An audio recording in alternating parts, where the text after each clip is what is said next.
Alcoholics Anonymous, your similar interest is to want to stay sober and help other people get sober. Do you really That's not do you always really think that everyone's that's true? interest. Yeah, right. That's what it should be, but that's not what it is all the time. Okay, the line is principles before personalities, and I've always said it's personalities before principles, and that's the Yeah, way it because is. you could get a personality that can really fuck up a meeting. Yes, I mean, they could fuck up a lot of people. I agree. I've seen a couple of, but they were the kinds that they talk about in the book that are just constitutionally incapable of being honest with themselves. Step one again, Yeah, honesty. Back to honesty. right. So if you are incapable after doing step one of being honest, Hmm. and you're not taking medication because you're a sociopath at that point, are you a sober person? If you If walk you're around honest, and absolutely. you're still sober. Okay, Repeat the let me. question. Okay, repeating the question. Yes.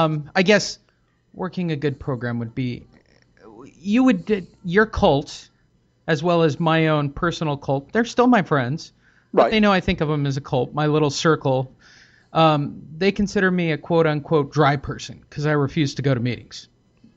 Your cult would probably describe me as a dry, angry, waiting to drink person. I'm sure. I'm sure I come off that way.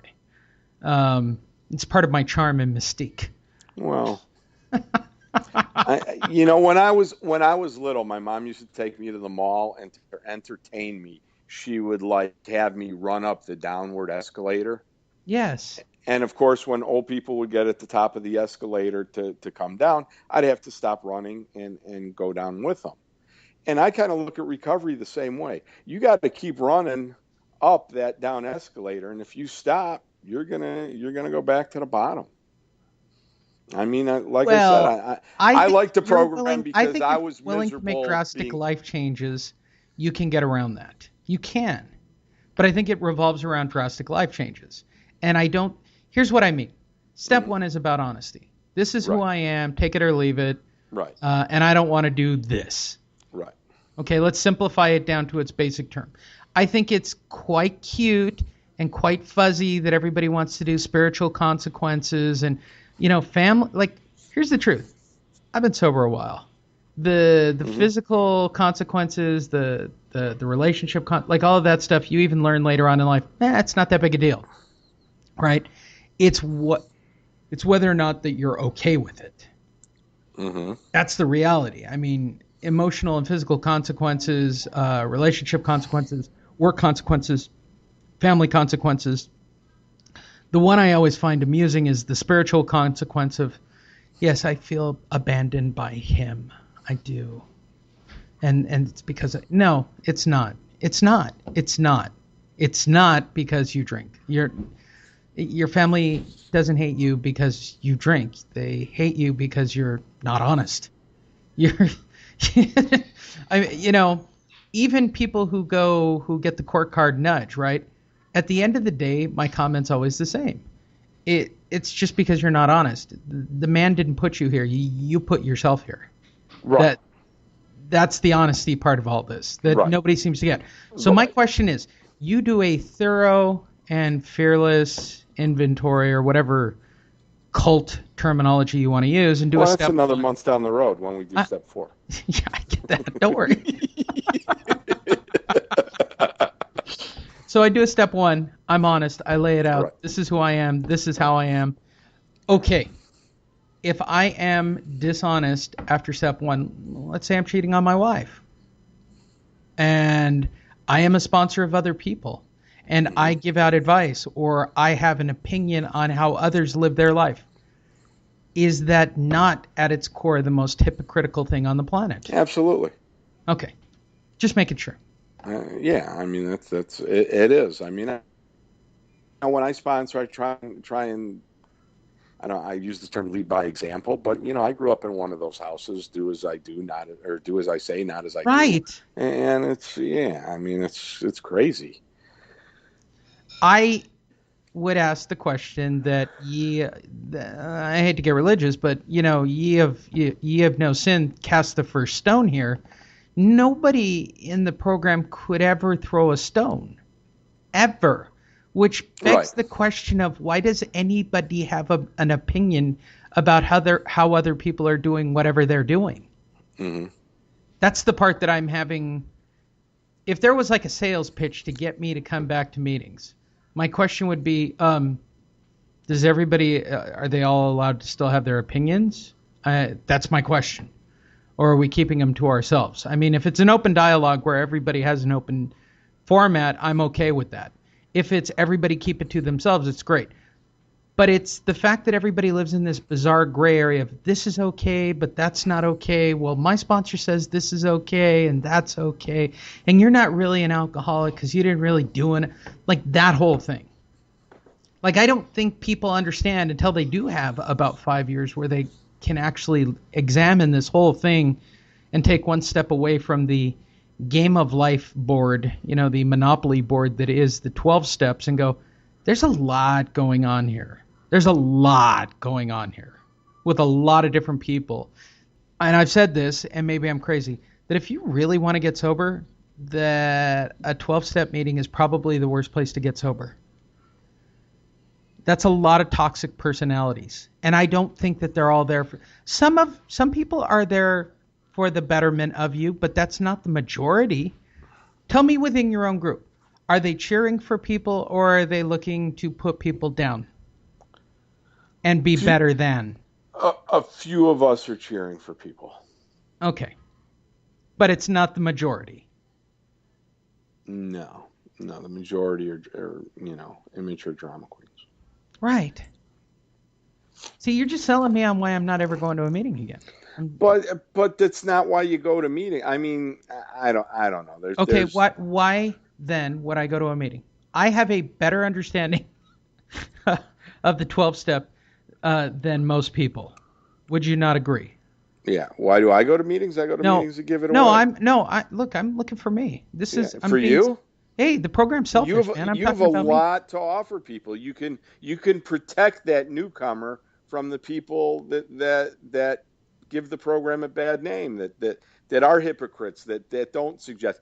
I went into a meeting and a guy tells me, he's like, you have way too much money to get sober. I said, get the fuck away from me. Don't you ever talk. And I heard that he told a sponsee that the kid makes too much money to quit your job. And then the kid's crying in a meeting. 6 months later, he's bankrupt. It's like, well, why'd you quit your job? Well, my sponsor told me to. I'm like, come on, man.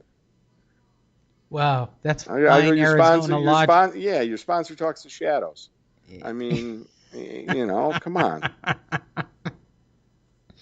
Bounce it off somebody else. But I mean, there's certain meetings I go to work my first step, and those are usually old timer meetings, and there's not a lot of new people in it, and then there's meetings that I go to work my 12 step.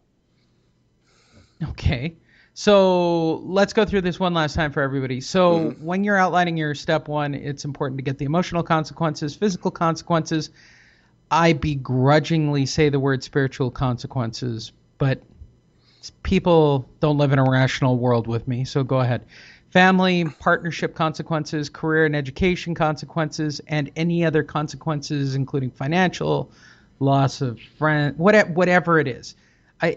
You've got to be as... What we're outlining is you need to be honest the minute you get and forward. Yes, yeah. I mean, I think a big part of the first step is like I say, why are you here? What don't you like about yourself? What do you want to change? And what are you willing to do to get there? And for those of you who think you've done a good first step, I would challenge you, those listening to the show. It's not that I don't believe that you're working a good program. In fact, no, you're not working a good program. Ian probably, on the other hand, probably thinks you're working a good program, and he's your cheerleader. I'm not. Well, the program's a Rubik's Cube. There's millions of combinations with one solution. Wouldn't it be refreshing just to watch somebody walk into a meeting, raise their hand to share, and go, I hurt? I mean, just get it down to its core level and be honest. That happens here in Arizona.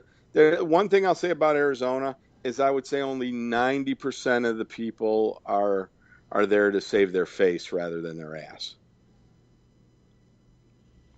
And I'm That's like, even this morning, I got to look. I woke up early. I couldn't go back to sleep. I went to the gym for like 3 minutes. I couldn't focus on working out. I went to a 7 a.m. meeting, and I looked like crap. And somebody came up to me. They're like, "Dude, have you been up all night?" And I go, "No, uh-uh." I'm like, "I got up about an hour ago. I haven't showered yet. I went to the gym and came here for a cup of coffee." Now, were they doing that because they're being emotionally supportive, or they're hoping that you fall on your face? Based on the person, based on your gut reaction on how it I went would down. say out of the 4 people that walked up to me, it was 50-50. See, that's terrible. Of course it is. And by the way, if that happened to me where I showed up to shovel, like my friends generally have the same kind of opinion on me. It's like, and these are like legit Right. friends who know me well enough to know. I'm like, yeah, you don't look so good. Yeah. And half of them are happy about it, and half of them are trying to make Yeah. sure that I'm okay. Yeah, but I stopped caring what people thought of me years ago, in the rooms anyway. Well, yeah, well, that's a whole secret after the 12 steps are done. All right, any You're right. remarkably amazing words that will make people want to do a first step? No, that's that's the most personal thing you could decide for yourself if you're going to jump into this deal. If you've realized that your life is unmanageable, because your life could be unmanageable for different reasons. I mean, my life was unmanageable way before I ever picked up a drink or a drug. Um, and you just gotta, like I say, you don't like who you are, you don't like how you feel, you want to change, you don't know how, but you're willing to go.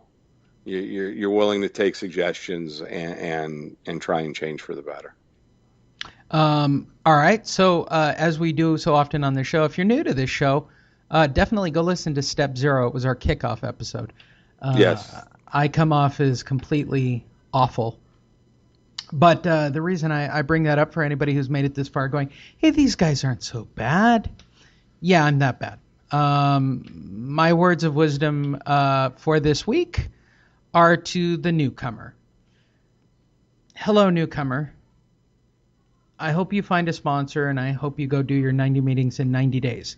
But you listening to this show that has maybe 1 or 2 weeks of sobriety, I'm going to let you in on a secret that no one's shared with you to this point. You're going to relapse before I do another show next week. So hopefully you keep yourself together and have really good medical plans in place. So when you go back to the hospital after blooding your knuckles a little more, you can catch up. We'll probably be on steps 5 or 6 by then. But hey, just, if it does work, send me an email and let me know that you've found a way to drink or use drugs without, any consequences. Oh, But so far, I that haven't would met be any. wonderful. Yeah, I haven't met I'd love anybody to. yet. I'd love to find that magic wand. Do you have any words of encouragements for newcomers or old comers? Yes, I do. Make Lee eat his words.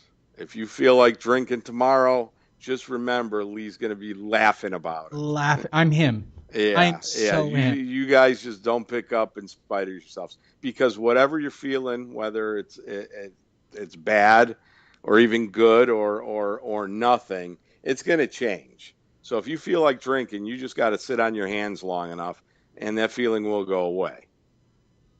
And don't give Lee the satisfaction of being right. Sadly and statistically, I already know that I am. I know. 19 out of 20 anyway. 19 out of 20 at least. We will be back next week. We'll be consistent now. You had a step zero kind of jump off. Sign up. What you're seeing is Spreaker right now. It will be on iTunes this week. We've got enough episodes now. So just go on iTunes and type in Black White Recovery and sign up on iTunes, for goodness sakes. Make us new and noteworthy. Why don't you? I appreciate however many of you listened to the first episode.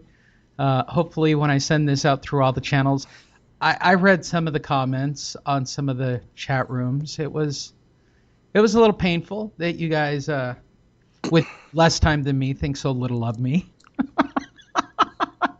I'm trying not to laugh in your face.